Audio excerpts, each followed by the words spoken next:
jedeme na přehradu, najít díry v karimatkách, protože nemáme co dělat. Čistou vodu, co jiného.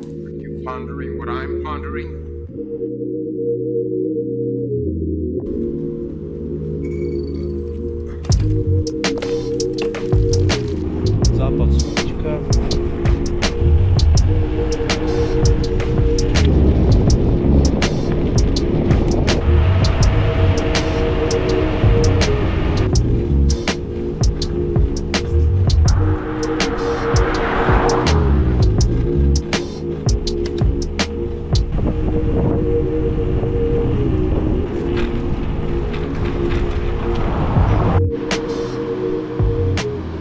Tak už jsem na přehradě, po 10 minutách teda. Takhle jsem přehradu ještě nikdy neviděl, že by vypouštěli.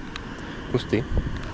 Tak a jdu někam tam jsou takové schody, tam by se dalo vlézt, nebo tam by se dalo vlézt. A tam teda zalepíme karimatku.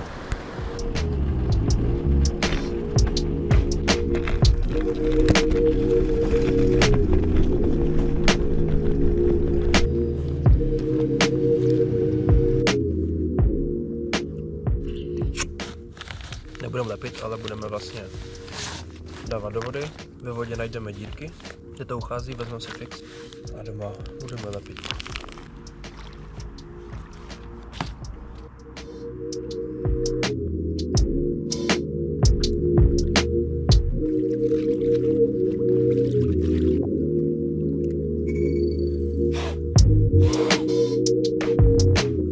Hned jsem si ji radši označil, ať ji nemusím znovu hledat. Když potopíte, tak vidíte, jak uchází bublinky. Jo, takže takhle se hledá díra. Pak ještě teda, zkusím teda najít všechny a pak si ukážeme, jak se teda lepí díra. Jdu najít teda ještě ostatní.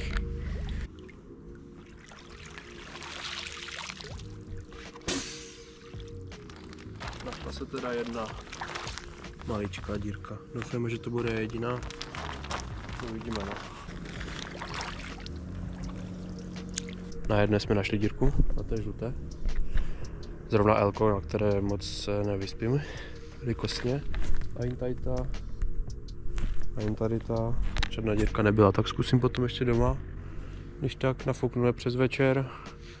Uvidíme, jestli vydrží do rána. Takže tady tu zalepíme teda, ještě doma. Já už musím jet, protože bude už tma za chvilku.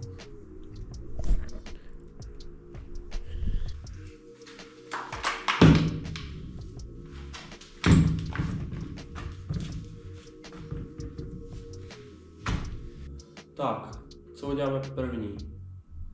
Jo, já utřu ty dvě karimatky, na kterých jsem teda nenašel díru, ale nafouknu je. A tu žlutou teda utřu, usuším, díru zalepím a necháme to na 12 hodin. Máme utřené. Najdeme si teda díru, která je tady. Jo. Tak si to vlastně přeložíme přesně k té díře. Jo, aby byla vlastně třeba na hraně stolu. A já si teď zajdu pro takovou speciální věc. Clipstain, nevím, jak to říká. A ta píšina, čím něco sfaknete k sobě. Nejlépe zkontrolovat, ať to není nějak ostré, odřené, ať neuděláte prostě díru znova. Jo, nějak takhle vlastně sepnuté. Jo, aby to bylo úplně jako napnuté.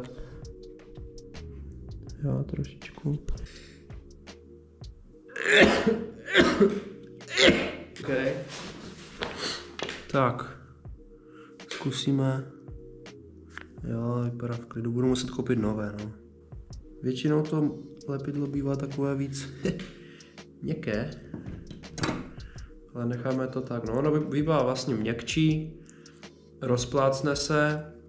No nic, necháme to tak, jo. To lepidlo vlastně jak se nanáší, mělo by se potom nechat 12 hodin uschnout. Já se jdu umýt, protože jsem celý od toho. Lepidlo už mi je asi kounu, no. Já jsem se na něj díval, že si ho koupím, ale říkal jsem si, ještě mám, ještě si ho nechám, ale kdyby náhodou, ale pak jak někdy budu v Decathlonu, tak koupím nové za 12 hodin později. Vypadá to, že to teda drží. Jo, já to potom asi zkusím ještě jednou, zatížit něčím těžším, díra drží. Jo, takže v klidu. A s těma dvouma jsem nic nenašel, takže možná se spálím někdy, jak je vezmu někam a špatně se vyspím, no. Ale kdybyste měli ještě nějaké rady o tom, jak najít dírku, tak určitě do komentářů. A to je teda, jak se lepí karimatky. Tak čau.